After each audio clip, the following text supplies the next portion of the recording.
There's a new flashpoint between India and Pakistan. Not a fight at the border, though. This one is more diplomatic. Pakistan is accusing India of assassinating its citizens. 2 men were killed in 2 different cities. Islamabad says India did it. Does the claim sound familiar? It should, because that's exactly what Canada's Justin Trudeau did. First, listen to the claim. We have credible evidence of the links between Indian agents and the assassination of 2 Pakistani nationals on Pakistani soil. These are killings for hire cases involving a sophisticated international setup spread over multiple jurisdictions.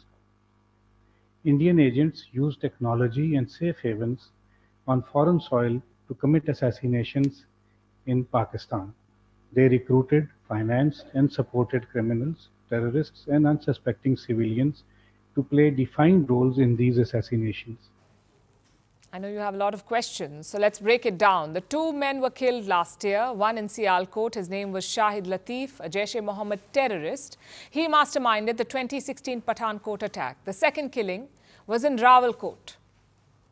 A Lashkar terrorist was gunned down in a mosque. His name was Mohammad Riaz. Both men were bona fide terrorists. Now, Islamabad says India plotted their death. And how did India do that? Well, the details are sketchy. Pakistan says an Indian agent in a third country planned the whole thing. Apparently, he recruited assassins, sent them to Pakistan, and then took out the targets. And how has India reacted to this charge? With disdain. New Delhi's statement uses some very harsh words. Listen to this. It is Pakistan's latest attempt at peddling false and malicious anti-India propaganda. India and many other countries have publicly warned Pakistan, cautioning that it would be consumed by its own culture of terror and violence. Pakistan will reap what it sows. It's hard to argue with that. After all, Pakistan is not exactly Shangri-La. Multiple terror groups operate there. Some are aligned with the state, others fight the state. So assassinations are not unheard of. Prime ministers have been assassinated there. Former prime ministers have been assassinated. Governors and judges have been assassinated. So what's a terrorist? Nonetheless, Pakistan has made a charge. So let them prove their case.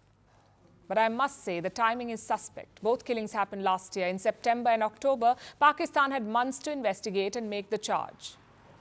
But when do they do it? On the 25th of January, on the eve of India's Republic Day. Also, their elections are around the corner. Pakistanis will vote on the 8th of February. So making this charge now raises eyebrows. It could be an attempt to discredit India or divert attention. We've seen 2 similar charges in the last 6 months. First from Justin Trudeau, then from the US Justice Department. Trudeau used the same words as Pakistan, credible evidence. We are yet to see it.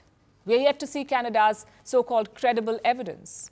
Let's see if Pakistan does any better. Such allegations could be part of a narrative-building campaign.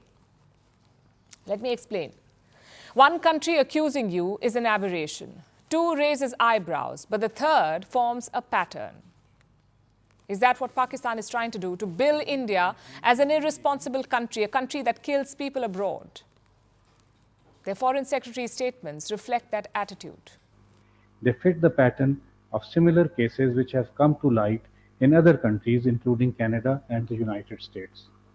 Clearly, the Indian network of extrajudicial and extraterritorial killings has become a global phenomenon. He says India's killings have become a global phenomenon. How about that? Pakistani terrorists fight in Afghanistan and Syria. Their deep state funds radicalism. Their military was neighbors with Osama bin Laden. Yet who do they accuse? India. And talk about priorities. Almost 40% of Pakistan's population is poor. Inflation is near 30%. But their focus is on dead terrorists. We don't know who killed them. But whoever did Pakistan a favor, we say. And fortunately, Islamabad doesn't see it that way. For them, 2 upright citizens have been killed. It will be interesting to see how this story develops, especially in the context of elections. We heard Nawaz Sharif talk about a reset with India. Is this the army's way of saying, don't even think about it? It could be. And that's the unfortunate reality of being Pakistan's neighbor.